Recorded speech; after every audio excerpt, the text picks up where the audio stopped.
Well, good afternoon, everybody, and thank you for joining us. You've landed at the CAF COVID Weekly Roundup. My name is Jason Belton. I'm the Director of Emergency Preparedness for CAF. And today for our weekly webinar, we're going to cover a couple of AFLs that came out during the week of Thanksgiving, but since we didn't have a webinar on that Friday, we're going to talk about those two AFLs and what they mean for you guys. We have a guest speaker, Dr. Phil Peters, medical officer for the California Department of Public Health. He's going to talk to us about the monoclonal antibodies, a little update on that as well. And then we're going to really kind of dive in and talk about vaccine and what we know in terms of vaccine distribution, and talk a little bit about vaccine questions and concerns both you and your staff and your residents will have.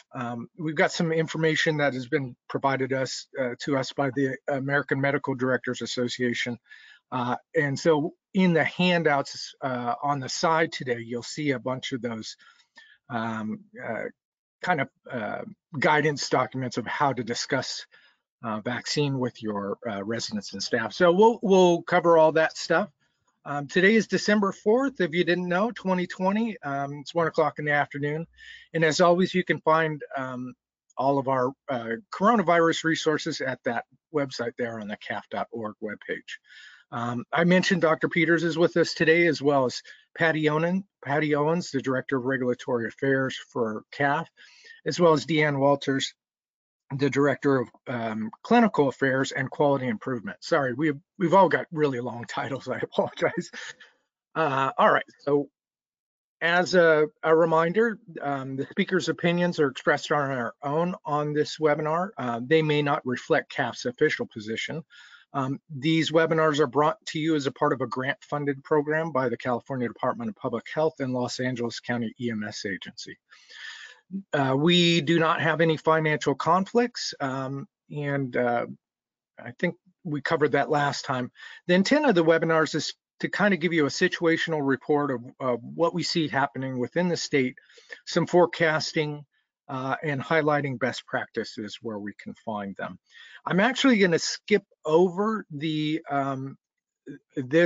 slide. I'm going to come back to it once we get to the end of Dr. Peters' presentation. So with that, what I'd like you to do is we're going to bring Dr. Peters on, and then as you guys, if you have questions, please enter them into the question box. Specifically for Dr. Peters, he's going to hang around for obviously the presentation, but maybe for just a few minutes after that. So if you've got questions specific to the monoclonal antibodies, please put them in the question and answer box. So with that, I'd like to welcome Dr. Peters. Go ahead. Great. Thank you, Jason, and thank you everybody for joining us today. I wanted to provide, I talked to you, I think it was about 2 weeks ago, and provided an initial update as we were just starting to receive monoclonal antibodies. They were just starting to be distributed. And I'm back today to provide an update, and I think we'd like to continue to provide you with updates as we learn more. This slide we showed the first time, but I'll just kind of quickly go over it. The monoclonal antibodies, they are created in laboratories. They bind to the spike protein of the SARS-CoV-2 virus. And by doing so, they can neutralize the virus. And the intent of therapy with the monoclonal antibodies is that after somebody has acquired infection, treatment with the monoclonal antibodies, if given early enough, can prevent progression to very severe illness. And so that is a key, that monoclonal antibodies are likely to be most effective when given early in infection. They are delivered by a single IV infusion. So it's kind of a one-time treatment. And there is, for the one we're going to talk about today, is bamlanivimab. And for bamlanivimab, there is some early evidence that was published in the New England Journal of Medicine that showed that in their phase 2 study, that people who received the monoclonal antibody had a lower incidence of requiring hospitalization or emergency room visits, compared with people, and these were all outpatients, compared with people who were given the placebo. That was the key finding that led to the emergency use authorization, and that happened on November 9th, about a month ago. Next slide. And this is the data, and I think you have these slides, so this is just kind of to show you the data. What I wanted to highlight here, one is that the number of people who are in the trial where they looked at treatment of non-hospitalized adults was about 465. About 300 of those people received the monoclonal antibody product. And the reduction in hospitalization or ER visits was from 6.3% among people who received placebo to 1.6% among people who received bamlanivimab. And that effect was really driven among two populations, people greater than or equal to 65 years of age, or people who are BMI greater than or equal to 35. And I do want to emphasize that because sometimes I maybe am confusing my ands and ors, but it's an or statement. So it was people who were either in the older than 65 or older age group, or had a BMI greater than equal to 35. So in that group of people, the reduction was from 14.6% to 4.2%. So in the outpatient setting, it seems there is certainly this early signal of benefit. In the inpatient setting, they've also tested this drug on hospitalized patients. And that study was actually discontinued because they did not see evidence that bamlanivimab was effective. So to minimize potential risks in people who did not seem to be benefiting, they discontinued that clinical trial. The thinking is by the time somebody has progressed to the point that they require hospitalization, they're fairly far along in their illness. And at that point, adding additional antibodies is unlikely to be beneficial. It potentially could worsen things. Theoretically, it could worsen things because when people get really sick with COVID-19, it's really the hyperinflammatory response to the virus that's causing a lot of the problems in very severe illness. So adding an antibody to hyperinflammation is probably not helping. Next slide. The clinical indications, I have two slides that kind of do this differently, but I'll sort of run through them. One, it is only indicated for people who have mild to moderate outpatient illness. So it's both not indicated for people who are asymptomatic, even if they have risk for severe illness. If they have no symptoms, it's not indicated. And it's also not indicated, as we said before, for people who are hospitalized. So it is authorized for use in people who have some criteria of high risk for severe illness. The 5 big ones that were highlighted were BMI greater than or equal to 35, chronic kidney disease, diabetes, immune suppression, or age greater than or equal to 65. There are some additional criteria for adults greater than or equal to 55 and for adolescents, although notably adolescents were not included in the clinical trial. So that's really not for this particular presentation anyway, but that's something I always note. The other key point is to treat early. In the clinical trial, they treated within 3 days of a positive test, and also within the average person in the trial got the infusion within 4 days of their symptom onset. So the treatment needs to be as early as possible. And again, it's an IV infusion, and there are FDA requirements that if there are any medication errors or severe adverse events or deaths related to the infusion, that it's mandatory that gets reported to the FDA to learn more about the safety of this product. And next slide. This is basically the same information, but this slide, some of these slides that have this particular format are from a presentation that the Federal Operation Warp Speed has done, and they update on their website and on the on my first slide, I actually have a link where you can link to these slides, but I'd encourage you to go to the Operation Warp Speed website, because about every 2 weeks or so, they're updating this presentation. But this reveals that same information. You need a positive COVID test. You need to treat as soon as possible. You need to treat patients who have high risk for severe illness. The provider should be reviewing the EUA fact sheet so they're familiar with the product. There's a lot of information in that fact sheet, as well as there is a patient/caregiver fact sheet. And so each time you're using this medication with a patient, you review that patient caregiver fact sheet with them to inform them that this is a EUA authorized product, but it's still investigational. These are the anticipated benefits. These are the side effects that could happen. People don't have to sign an informed consent, but you have to document in their record that you've reviewed the fact sheet with them and that they wanted to proceed with treatment.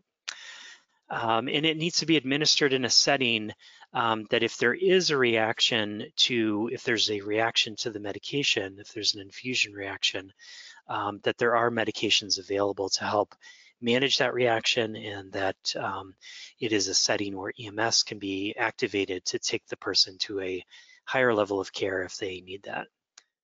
Next slide. Okay, and so as we talked about before, the bamlanivimab allocation has moved in 2 phases. So in the first phase, which is really the last 3 weeks, all of the product went to hospitals, acute care hospitals in their affiliated locations.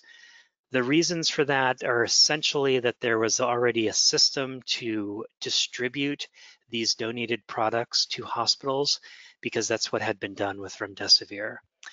But because it's an outpatient product, there is an emphasis to try to get this available in other outpatient settings.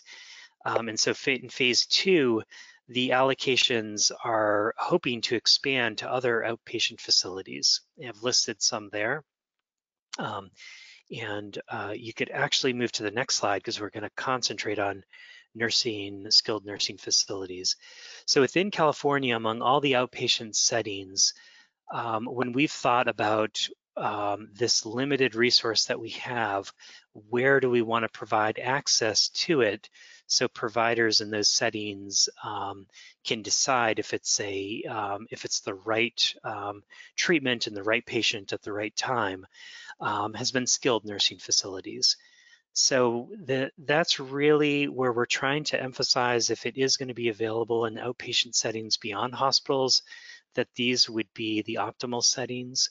And there's a variety of reasons for that. One, if you look at residents of skilled nursing facilities, they almost all are going to hit one or multiple criteria for high risk. So they're a group that is, by definition, the group that has the most to potentially gain from receiving this treatment. 2, there's a lot of testing that happens in skilled nursing facilities. So the possibility that an early diagnosis is going to happen is a lot higher in that setting, compared with people who might be at home, might wait a few days of having symptoms before they worsen, before they come in to get their test. And finally, they're physically located in a location that not always, but potentially can be a location that could provide an infusion. So there might not be that additional step of having to transport somebody to another facility, which can add day 1 or several days to get an appointment. And whenever we've been talking about SNFs, we have also been including the PACE program, because it's a very similar, PACE participants have similar medical conditions, ages, and are similarly being tested frequently, and through home health programs have kind of some built-in access to medical care. Next slide. And so this is our phase 2, although we're not really calling it phase 2, we're just kind of calling it our allocation strategy for California.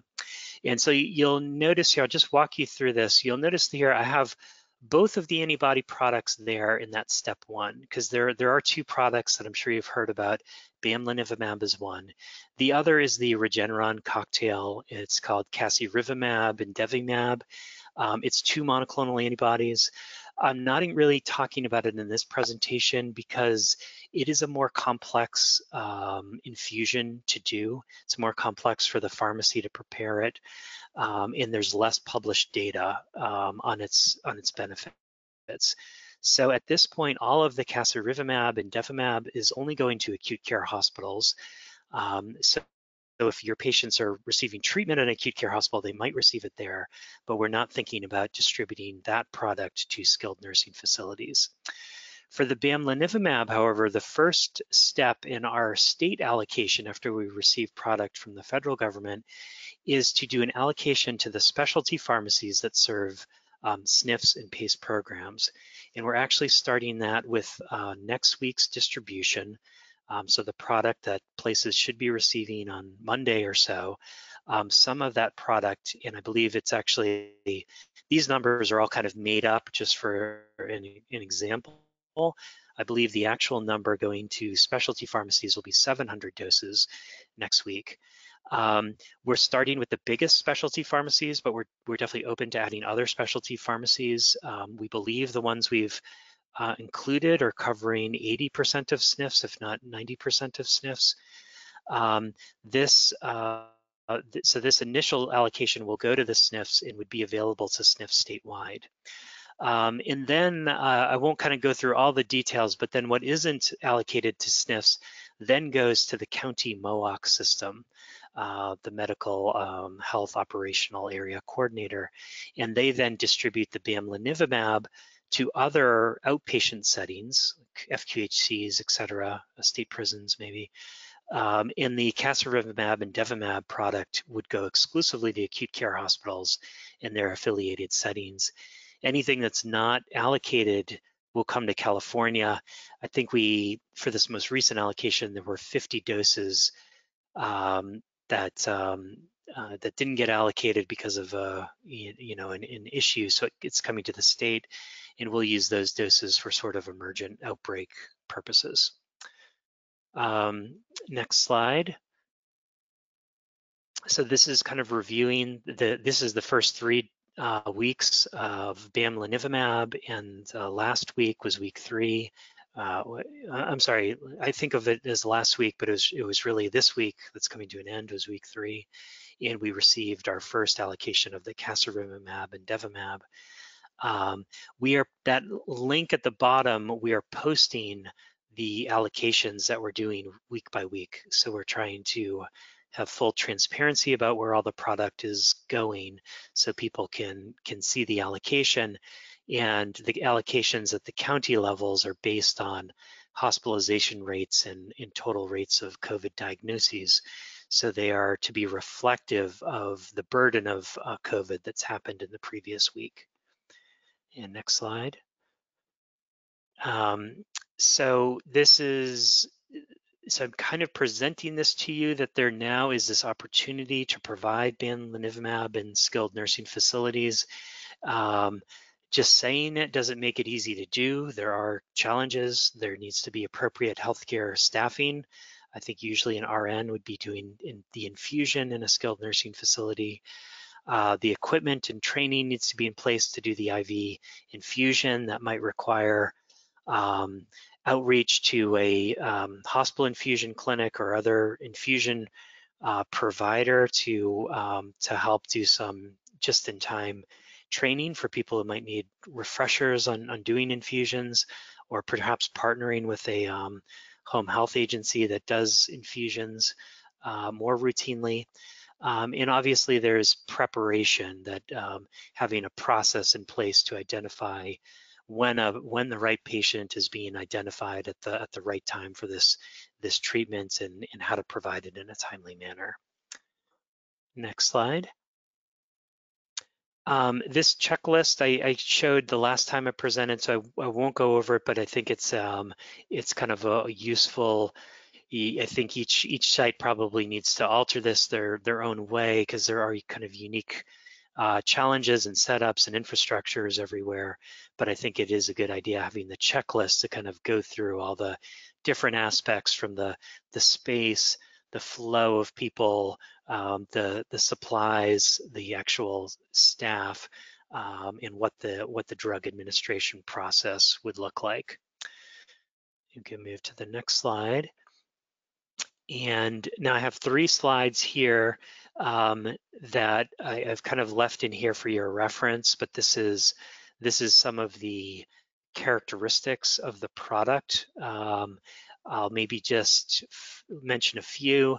I think, as all of you know, it gets infused over at least 60 minutes, so it doesn't have to be infused with a pump, but it needs to go in, at a relatively slow rate, over 60 minutes at least. There's monitoring for an hour afterwards. After it comes in a vial that needs to be reconstituted by the pharmacist in normal saline. It could be reconstituted at the bedside, but I think most people are kind of most comfortable with having the pharmacist reconstitute it. Once it's been reconstituted, the clock starts ticking. You have 24 hours to use the product. If it's not used in 24 hours, it would need to be discarded. And then once it's at room temperature, there's 7 hours to use the product, including the infusion time. So once it's kind of warmed up to room temperature, it needs to be used within 5 or 6 hours. The adverse effects that have been seen are listed there. In the clinical trial, there was not anaphylaxis, but that is the one side effect that, with any new medication needs to be the one that we're really monitoring for, and that's why the 1 hour monitoring period is there. These reactions they've seen were more mild and were managed with Benadryl, and they were able to do the full dose. But that is why the monitoring is there to make sure a person does not have an anaphylaxis, and if they do, that they get prompt treatment for it. Next slide. And I duplicated this one. You could go to the, yep. And then this is just kind of what it looks like. That's what the vial looks like. This is what, all of the equipment looks like that the infusion would be done with. And next slide. And this is kind of what it would look on a pump infusing into somebody. You would get it from the pharmacist. It would probably be written up with this, handwritten information, because it's a new medication. It's not in the, maybe eventually, maybe it'll get into the, the pharmacist systems that they can print things out. But I think initially you might just see it that it's written out like that. And all the way over on the right, I'll just point out there is this playbook that the company has put together that has a lot of a lot of this information, but also at their website, they do have videos kind of showing the process that I think can be, good for staff that do have training in infusions, but maybe have not done an infusion very recently, or obviously just want to see how it's done with this new product because they've infused maybe an antibiotic but not an antibody before. And next slide. I think that's it. Yep. So that I went through it quickly because you have the slides to kind of review them in a little more detail, and I think usually the questions or maybe can be a little more beneficial as well. But that is kind of where we are. I do want to just say one more thing, is that I am actually going to start working a little more on contact tracing over at least the next 2 months or so.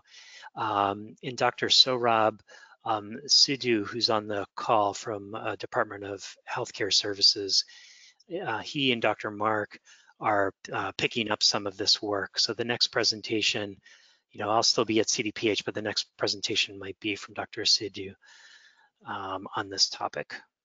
Well, thanks very much, Phil. Very, very helpful information. We do have a couple of questions, and Deanne, if you're here, I think some of these maybe you might be able to answer, and then some of them Dr. Peters can answer.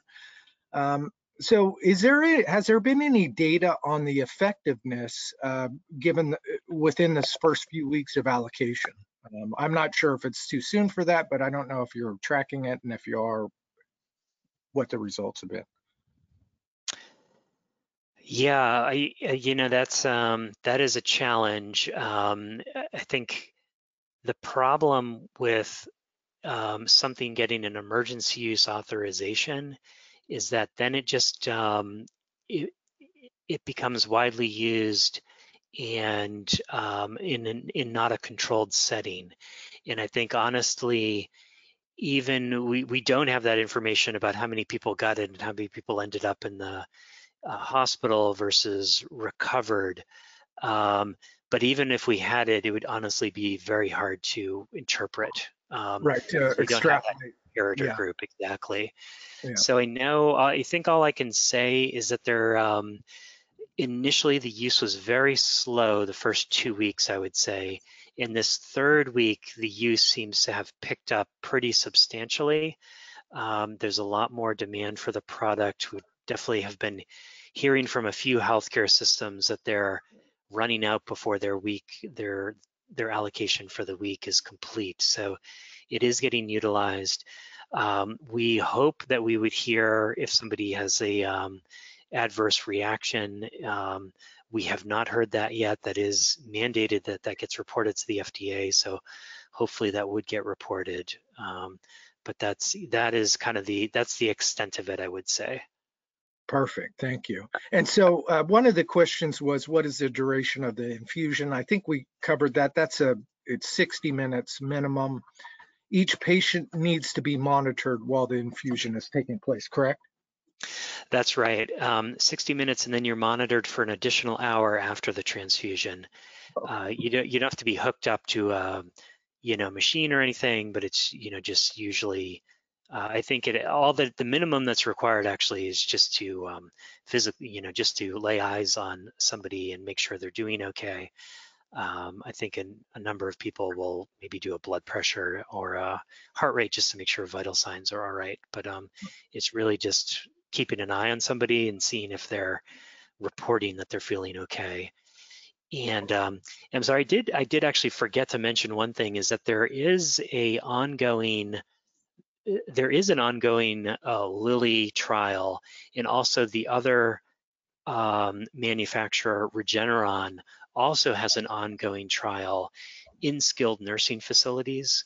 So there are some skilled nursing facilities within California that are linked up with these clinical trials.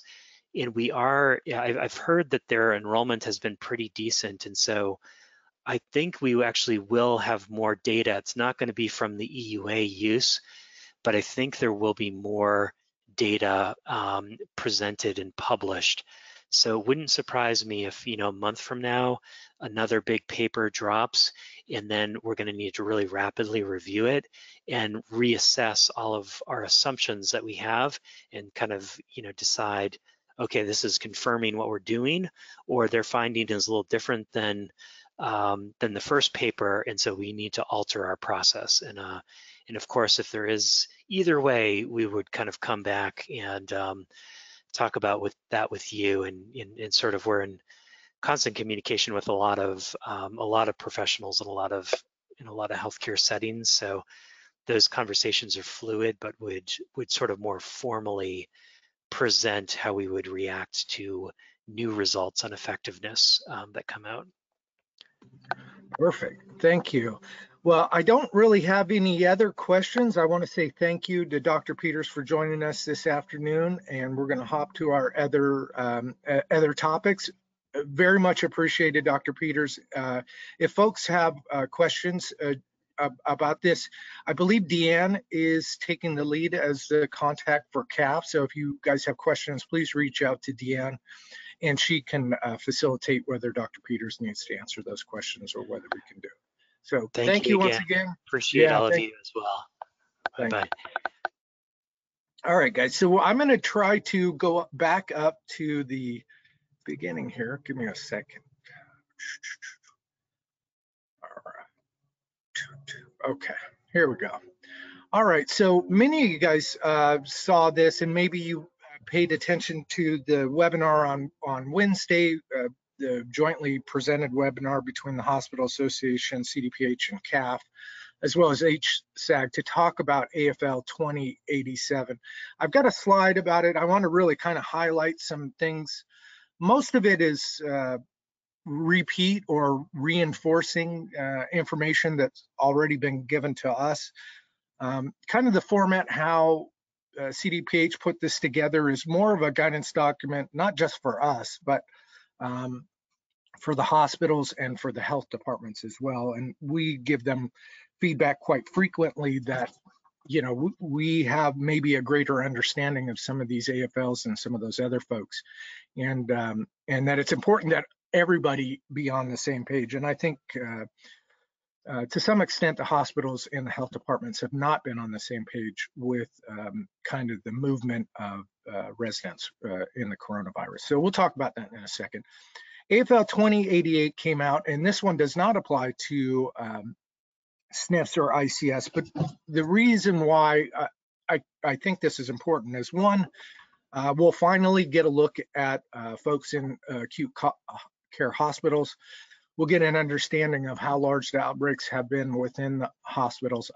I think what's likely to occur is you're going to see their employees work and live in the communities that are impacted, and they're coming to work without symptoms, and they're spreading it within their facilities as well. So I don't think that they have a magic bullet at a hospital that necessarily stops COVID at the door.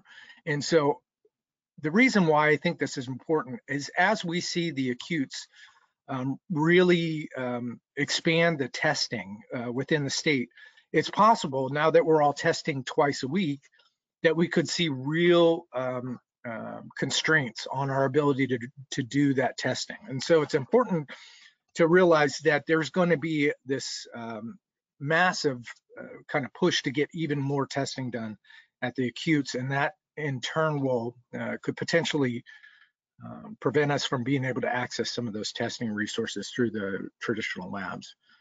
All right, so I'm going to hop to the explanation on 2087 that we really wanted to talk about here, and how that differs from kind of the messaging that local health departments have been getting. So, all right, forgive me. All right. So I cut out this portion of the 2087 because this has been a real issue. Many facilities across the state about being closed to new admissions, and health departments kind of having their own take on each one of these things. And one of our advocacies and asks of the state was to have something where we align health department decisions in a consistent manner. I'm not sure how successful we are going to be at that, but what we can do is we can point our health department to this guidance document. If they've not seen it, they can pay attention or watch the webinar that was given on Wednesday. I know a number of them did participate, but it's important to know that just one resident not necessarily needs to be considered as an outbreak. And same thing with one staff member testing positive. The SNF can demonstrate their ability to be able to be open back up for admissions, for new admissions, provided they meet these 4 kind of bullet points. And so I want you guys to look at those as your playbook for how you get removed from an admission ban from your local health department. So you'll need to document and demonstrate how you have implemented outbreak control measures, the cohorting and all that good stuff, the symptom checks at the door, source control, all of those different things. You're going to need to be able to demonstrate.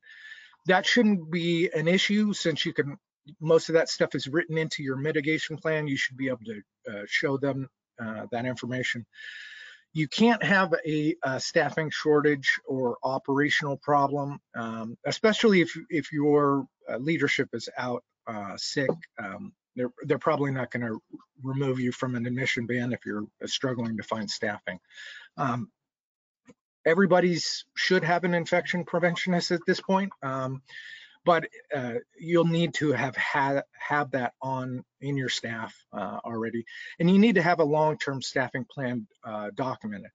And that part is important, even if you're not in trying to resolve an outbreak. We're likely to see real stress on our healthcare staffing, even more so than we've seen before, as we see the surge get to extreme levels in the hospital system. our access to registry or temporary or travel nurses is going to be very, very limited. SNF will need to have adequate PPE, and now I know this doesn't say it on the CDPH, kind of guidance, but my recommendation, and I've talked to a number of MOOCs across the state, that their personal feeling is that an adequate supply would be 2 weeks of a surge. So think of an outbreak at your facility, figure out 2 weeks of PPE needs for those for that entire 2-week period, and that should be your minimum. That should be the bar that you shoot for. And I know many of you guys go, oh gosh, that's great. Where do I buy these masks, and where do I buy these gowns and gloves and face shields? I don't have a magic bullet. You're going to have to keep ordering through your traditional vendor network to the extent you can. Keep looking for other sources. Document your efforts to look for those other sources for sure. And utilize the resource requesting process. I realize that the state has a new process to request resources that gets filtered directly up to the state. And we've been told that that process is not, well, a lot of people have gotten denied, let's just put it that way, because they, didn't cross a T correctly or dot an I correctly. Those issues are going to get resolved, but if you run into that, please let me know so that I can filter it up to OES and say, hey, what's going on? But the key here is if you have less than 2 weeks, you have an urgent need, meaning it's an emergency that you get enough to sustain 2 weeks. So when you do your resource request, make sure you document that it's an urgent request and not a sustained request, not an effort for sustainment. And you'll need to have well demarcated COVID observation areas, obviously. And the reason why this is all important, the reason why the movement is important, the reason why CDPH and CHA wanted to do this webinar on surge and really release the AFLs is the emergency departments are bursting at the seams. And if we don't have the capacity to care for residents within our own facilities, or find another skilled nursing facility that is have an appropriate cohort for them, by transferring them to the hospitals, it creates a really dangerous condition now that the EDs are at 150 or 200% of capacity. If you go outside of the medical health system to transfer these folks to the hospitals don't know they're coming, and when they get there, they don't have beds for them. So they end up having to transfer them to multiple other hospitals. And this has happened across the state. And I realize some things are outside of your control, but as long as that's your last option and you put everything else first, I think you'll be okay. But just realize that there are downstream effects, not just for our residents, but also the folks that work in the hospital system and our healthcare system in general. All right, so I just left the information here. I'm not going to cover this. We did a webinar on this a few weeks ago. The sign up to log in for the new resource requesting tool is there. You'll need, if you've not gone through this process already, I suggest you do it now because it does take a couple of days. So even if you don't need resources right now, at least go through the process and get your account number set up. All right, so I want to hop into vaccine questions, and frankly, I don't have enough time here to cover them in depth like I would like to, and I think we may revisit this as we get closer to the vaccines actually hitting your building. But I'll let you know what we know now, and we'll kind of talk about where we see things going in the future. So if you did not see, there was an announcement the other day that ACIP, or I'll cover the acronym in a second, but one of the two groups that reviews the vaccine and who it should be distributed to, has always had all of the healthcare workers solidly within tier 1A, meaning we would be first to be get a distribution of the vaccine. In their meeting the other day, they recommended that residents of long-term care facilities also be included in Tier 1A. So all staff and all residents are now included in Tier 1A as a part of the recommendations. So what does that mean now that we're all part of Tier 1A? Well, within Tier 1A, there's a sub-prioritization. So within the Tier 1A, the half a tier, there are even tiers within that tier. And the reason being is just the numbers. There's an initial allotment of 327,000 doses that are coming to the state. Those are going to go to a handful of facilities, hospital facilities that have ultra cold chain storage. And that's where they're going to be distributed from for this first initial allocation. The total number of people within California, just in California, that are in Tier 1A is between 2 and 3 million people. So you can see 327,000 doesn't really divide into 3 million. So the question we still have is we don't know what the frequency is. These allotments are going to come, and we don't know how much the allotments are going to be. And that's still up in the air in terms of how quickly this is going to get resupplied. So we know 327, but next week, are we going to get 500,000 or are we not getting any at all? We don't know that yet, but I suspect we should have more information by this time next week. How is it getting to me? And that is the big, $64,000 question. So at this point, we're kind of looking at two different models that could possibly be used, or it could be a combination of these two. But these are the two most likely, and but we could come up with some blend of this afterwards. So we anticipate the acute hospitals are the ones with the storage capacity for this vaccine with the ultra cold storage, the Pfizer vaccine. So a general acute hospital would get it and store it. The local health department would facilitate the movement based on that prioritization schedule. And the SNFs would probably be delivered the vaccines, and we would do our own vaccinations for our staff. Now, I don't anticipate residents would be included in that first bullet point with how we get our residents vaccinated. Every discussion we've had has been pretty consistent that the residents are going to fall under the pharmacy partnership program. Now, the question is, are we going to include staff and residents in the pharmacy partnership program? And there are a bunch of questions about that. Do they have enough? Did they calculate enough when they did the initial survey? I believe the state is exploring both options. The traditional option, which is the first method, and the second option, which would add the staff into the residents. Now, that brings a number of challenges as we get closer to vaccine distribution. It's definitely going to be a challenge with some of the stuff we've heard about vaccines and their initial kind of symptoms you get after taking the vaccine. And I'm going to cover those in a second here, but we have some questions about whether it's smart to do every vaccine all in one day. And I'm going to go over those in a second, but I want to talk about vaccine concerns because this is a real thing that we probably should start at least educating ourselves about so that we could rationally talk to our staffs and our residents about the vaccine, because folks are going to have questions.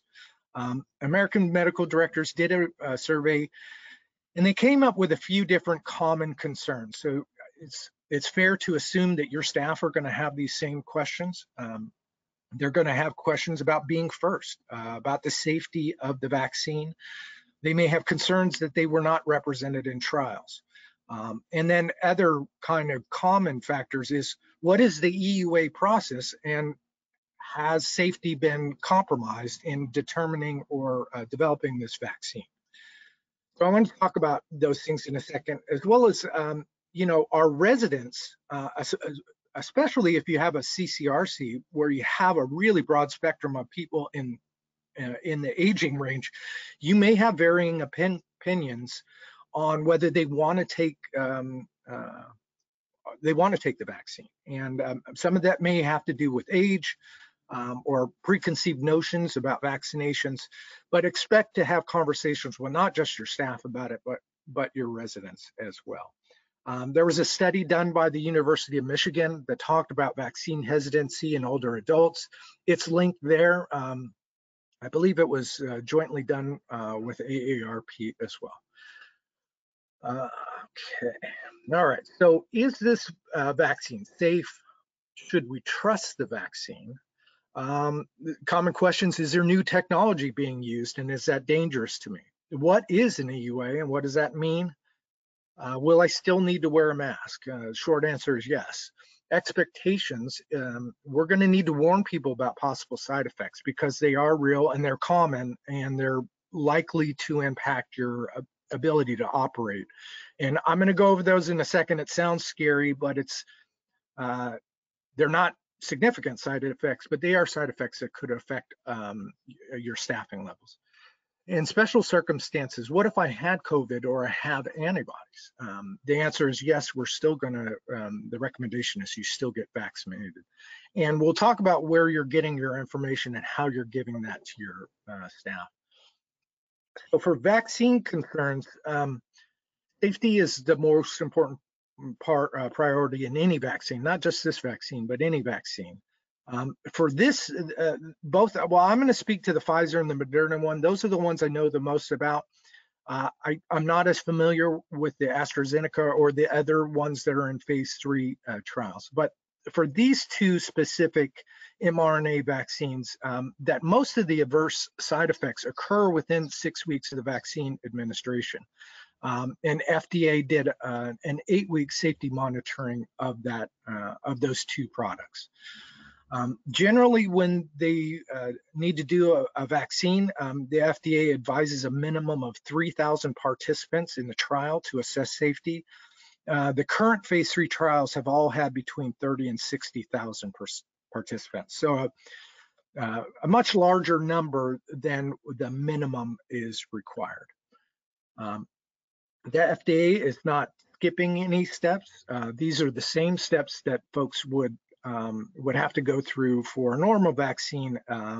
The process was, I like to relate it to, an OSHPD permit process. And, that takes a couple years to get done, right? Under normal circumstances. But if you got people in a room and you gave OSHPD a completed project that you had spent 30,000 tests on, they could review that and approve it pretty quickly. And it's the same kind of thing here. There's all these regulatory steps that are skipped, but nothing in the actual development of the vaccine was skipped. So that's important to know. 2 advisory committees review the information provided. That's the VRBPAC, the Vaccine-Related Biological Products Advisory Committee, and ACIP, which is what I mentioned earlier, the Advisory Committee on Immunization Practices, and they advise the CDC. So one of the concerns is this is a new vaccine. So the type of vaccine, the mRNA vaccine, is new. And a lot of people, that was my first question was, okay, well, if this is not being developed the way that vaccines have traditionally been developed, what about it is different? And is that dangerous to me? Is it dangerous to our residents? Things like that.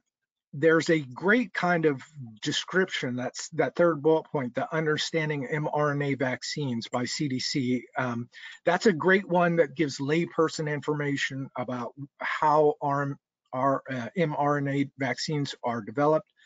I've had the pleasure of speaking to the medical officers of both the pharmaceutical companies, and I feel pretty confident that I'm going to take it the very first chance I get, but that doesn't mean you should. It just means that you should read this information, even if you're not a vaxxer or you're an anti-vaxxer or you have problems with the way that this was produced. At least educate yourself to make sure that you're making the most educated decision about that. But it's important that your personal opinion about vaccines don't influence your employees about vaccines, unless it's to encourage them to be vaccinated, because I really think this is the way. I don't see a way out of this for us unless we have broad acceptance of this. So I'll just say that. Can these new technologies give me COVID-19? The answer is no. And can these new technologies change my DNA? And the answer is no.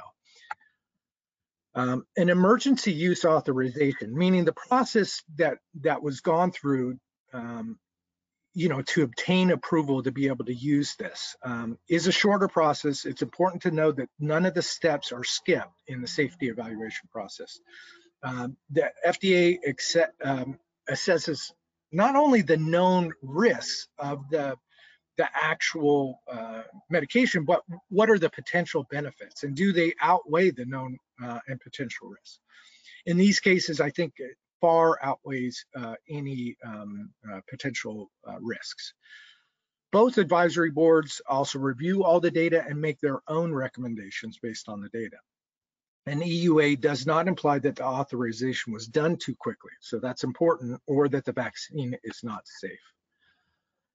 When we talk to our staff, we want to make sure we're transparent and honest with them, give them the best information we can. We will not know how long the vaccine will be protective. I did read an article this morning that's say that they've done some tests on people that were in the phase 1 trial that still show the protective antibodies 90 days later, which is good news. That confers a little bit longer period of time. What's not known is I don't know that any of those tests are done on people in the age ranges of people in skilled nursing facilities. So I think it's anticipated that maybe it won't last as long for folks in that age range, but I'm not sure. And I'm definitely not a doctor, but I'm speaking from information that I've received from other medical directors.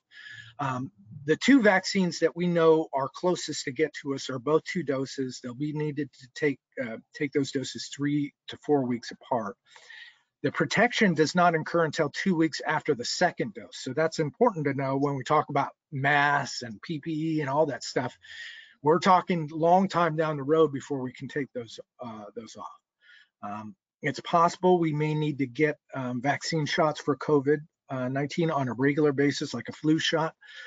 And I'll just say, when we talk about how we're going to vaccinate people in our facilities, one of the things we're asking the state on, since there are flu-like symptoms that are a possibility or a probability, I should say, with both the first and the second dose, you may have small flu-like symptoms. The problem is now we need to hold those people out because they're symptomatic, and we can't determine whether their symptoms are as a result of the vaccination or whether they've just become symptomatic from COVID. So we may run into an issue with staffing. So we're trying to approach it with the state that say, hey, if we do these clinics on site, we may have to stagger them. And I want you to think about that as you start planning the rollout of vaccination within your facility. If you had to do it and you were concerned about losing staffing, what would that model look like? And what do you think we should, how do you think we should vaccinate people if, let's say, 30 or 40% of the people that take the vaccine have mild flu-like symptoms? So, tell me what you think, whether we could go, instead of 1 clinic, we need 2, or instead of 2, we need 6. I need data to kind of filter that up to the state to say, it's not a great plan to do it all in one day. So please provide me data, information on what you think would be best for that. But if we don't kind of loudly state that this is an operational problem for us, if they all get sick on one day, and we don't provide them some kind of roadmap for how to get around that, then we may have issues with the vaccine rollout, and I don't want to see that happen. So anyways, the vaccine concerns and sources of information. So as you explain things to your staff, just know that social media is full of information, some of it good and some of it not so good. And opinions are just that. I feel pretty confident because I've been very lucky. I've got to listen to both the medical officers from both of those pharmaceutical companies. It made me feel very comforted in not only the process, but in the medication itself. I can't speak to the other ones, but I certainly know that if you're interested in gathering more information about it, I would stick to those these resources to be able to gather the data and pass it out. I also included in the handouts a couple of suggested conversations that you could have with residents and staff put together by the American Medical Directors Association. And much of this information I borrowed from a presentation from a medical director in Colorado named Dr. Leslie Eber. So I want to say thank you to her for allowing me to use most of this information from those slides, and say thank you for joining us. I'm going to hop to questions here. We've got a bunch. I'm not certain I can get to all of them before we end here, but I will attempt to answer them all here. Okay, so would we have a choice of which COVID vaccine to take? And I don't believe that that's going to be an option. I think this is whatever logistically your facility can get, that's what you're going to get. And it may be the Pfizer vaccine or it may be the Moderna vaccine. In all likelihood, it's going to be one of those two. I've not heard any talk of anything that's in the near future. So I would plan on one of those two, but I don't think you're going to get much choice. Both of them have been to show over 90% efficacy, which is really important, considering that they only had to show 50% efficacy to pass the trial. All right. Now that we're all testing twice a week, not everybody's testing twice a week, just those in the counties that are above 10%. Sorry, sorry if I made it sound like everybody was testing twice a week. So a question, a while back there was an AFL that SNFs needed to have adequate PPE for 30 days. I think that was more of a recommendation. I don't think it was hard and fast. I know when they issued the mitigation plan template and the handouts within that had said 30 days, and our feedback to them was 30 days impossible. Let's do 2 weeks. But I do feel strongly that you guys, when you make your request, the more important thing is when you make your request to the MOAC to do that, the kind of dog whistle or the key phrase here to use is this is an urgent need. And you want to highlight that and point it out. Like if I have lists in 2 weeks, I'm in an emergency. I need it right now. So that's really kind of the point about going through that MOAC process and getting the 2 weeks. In terms of the confusing data on county positivity rate from the California Blueprint, I get it. That website seems to change more frequently than we had originally been given indication of when it would change. My thing is, the website is pretty clear. It's the covid19.ca.gov/safer-economy. If you're going to that website and you're using that, click on the county that your facility is in. It should have the positivity rate. I would use that. I would not use anything else unless you're specifically directed by your local health department to do something different. And in that case, I don't think the health department without a health order can order you to do something because they don't license your facilities. So I think you really, unless there's a health order saying you've got to test it at a certain cadence, then I think you've got to follow CDPH since that's their directive. And CDPH has been pretty clear about the website. What they're not clear on is how often you should be checking the website and how often you should be changing that data. I feel pretty confident in saying that CMS was very clear.